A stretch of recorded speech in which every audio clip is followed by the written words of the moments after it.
তো আজকে আমরা দশম শ্রেণীর 13 নম্বর অধ্যায় ভেদ বা ভেরিয়েশন চ্যাপ্টারটা আমরা পড়ব। তো এই চ্যাপ্টারটা পড়ার জন্য আমরা কিছু বেসিক জিনিস আগে জেনে নেব, আর এই বেসিক জিনিসগুলো জানার পরে আমরা কোষে দেখিতে যাব। ঠিক আছে?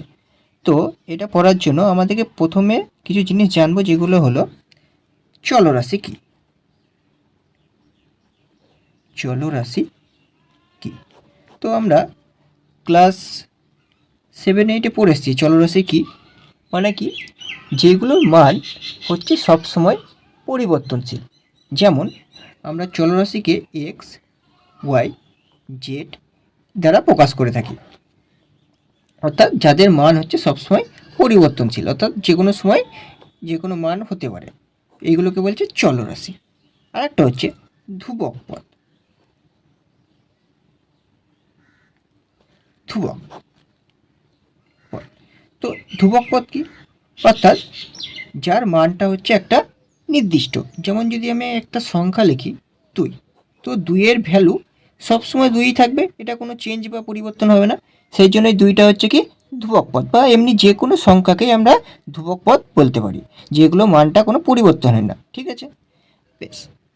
তো এবার ভেদ পড়ার জন্য আমরা ঢুকে আসি। ভেদ কয় প্রকার বা কি কি? ভেদ হচ্ছে 3 প্রকার।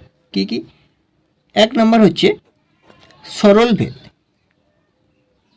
সরল। 2 নম্বর ব্যস্ত ভেদ। ব্যস্ত ভেদ। 3 নম্বর যৌগিক ভেদ। যৌগিক ভেদ। তো আমরা ফার্স্টে পড়ব সরল ভেদ, তারপরে পড়ব ব্যস্ত ভেদ, তারপরে পড়ব যৌগিক ভেদ। তো সরল ভেদ কি? যদি আমরা 1 নম্বর দিয়ে লিখি সরল ভেদ,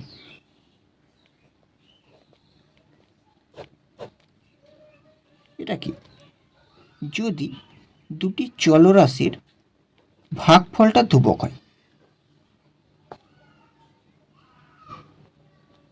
যদি দুটি চলরাশির ভাগফলটা ধ্রুবক হয়, তাহলে সেইটাকে আমরা বলতে পারি সরল ভেদ। অর্থাৎ কেমন একটা জিনিস, একটা উদাহরণ দিয়ে বোঝাচ্ছি। যদি আমরা এরকম করে এক্স আর ওয়াই কয়েকটা মান লিখি, এক্সের মান লিখলাম 6, ওয়াইয়ের মান লিখলাম 3। এক্সের মান লিখলাম 12, ওয়াইয়ের মান লিখলাম 6। এক্সের মান লিখলাম 18, ওয়াইয়ের মান লিখলাম। তো এটাকে আমরা যদি এক্স বাই ওয়াই করি, এক্স বাই ওয়াই, তাহলে কী পাবো? 6/3 মানে হচ্ছে কাটাকুটি করলে 2। তারপরে দেখো 12/6 কাটাকুটি করলে 2। তারপরে দেখো 18/9 কাটাকুটি করলে 2। অর্থাৎ এক্স বাই ওয়াই সমান সবগুলোরই দেখো একটা নির্দিষ্ট একই মান পাচ্ছি। তাহলে এক্স বাই ওয়াই সমান এই নির্দিষ্ট মানটাকে আমরা ধ্রুবকটাকে কে দ্বারা প্রকাশ করি, যেখানে কেটা হচ্ছে কে নট ইকুয়ালস টু 0 একটি ভেদ ধ্রুবক।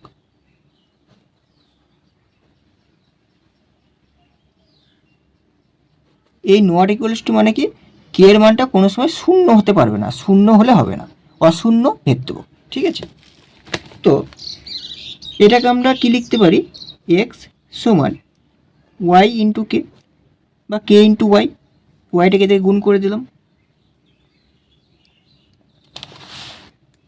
ঠিক আছে, তো এবার এটাকে আমরা লিখতে পারি এক্স ভেরিয়াস ওয়াই।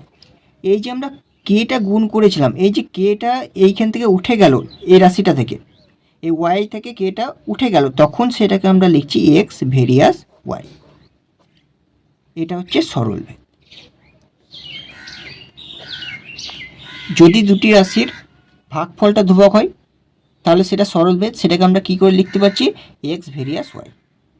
আবার যদি আমি এই ভেরিয়াসটাকে তুলতে চাই, তাহলে এটাকে কী করবো? এক্স সমান কে দিয়ে গুণ করে দেবো একটা ধ্রুবক পদ দিয়ে, তখন এক্স সমান কে ওয়াই হয়ে যাবে।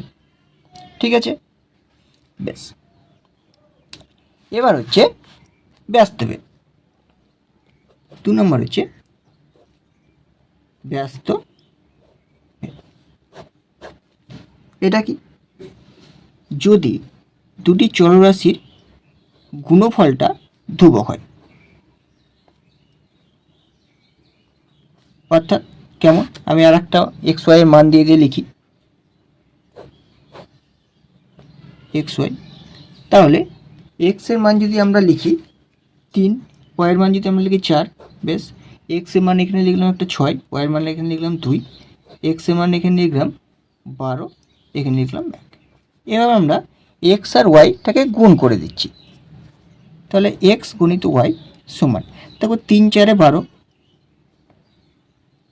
6 2 12, 12 1 12। তো সবগুলো কি আসছে, একটা নির্দিষ্ট মান আসছে। তাহলে যদি দুটি চলরাশির গুণফল ধ্রুবক হয়, অর্থাৎ এক্স ওয়াই সমান যদি কে হয়, তাহলে সেটাকে তখন কি বলছি, সেটাকে তখন বলছি ব্যস্তভেদে আছে। তো এটাকে আমরা কি লিখতে পারি, এক্স সমান কে ইন্টু 1/y। এবার যদি আমি এই কেটাকে উঠিয়ে দিই, তাহলে এই সমানটা কি হয়ে যাবে, এক্স ভেরিয়াস 1/y। এটা হচ্ছে কি ব্যস্তভেদ। এই চিহ্নটাকে বলা হয় ভ্যারিয়েশন চিহ্ন বা প্রপোর্শনাল চিহ্ন বলা হয়। তো দেখো আবার এইখান থেকে যদি আমি এই ভ্যারিয়েশনটাকে উঠিয়ে দিই, তাহলে সেটা যদি সমান করি তখন কি হয়ে যায়, তখন এক্স সমান কে ইন্টু 1/y। তাহলে কি এই ভ্যারিয়েশন চিহ্নটাকে উঠাতে গেলে, সমান করতে গেলে সেটা ধ্রুবক দিয়ে গুণ হয়, আর এই ধ্রুবকটাকে যদি আমি উঠিয়ে দিই তখন সেটা হয়ে যাবে কি ভ্যারিয়েশন চিহ্ন। ঠিক আছে, তাহলে এটা হয়ে গেল ব্যস্তভেদ। এবার আমরা পড়ব যৌগিক ভেদ। এটা কি, যদি আমরা এখানে 3টে চলরাশি নেব এক্স ওয়াই জেড। এবার যদি এক্স ভেরিয়াস ওয়াই হয় যখন জেড ধ্রুবক, এবং যদি এক্স ভেরিয়াস জেড হয় যখন ওয়াই ধ্রুবক, তাহলে এই যৌগভেদের উপপাদ্য অনুসারে এক্স ভেরিয়াস ওয়াই জেড হবে যখন ওয়াই ও জেড উভয় পরিবর্তনশীল।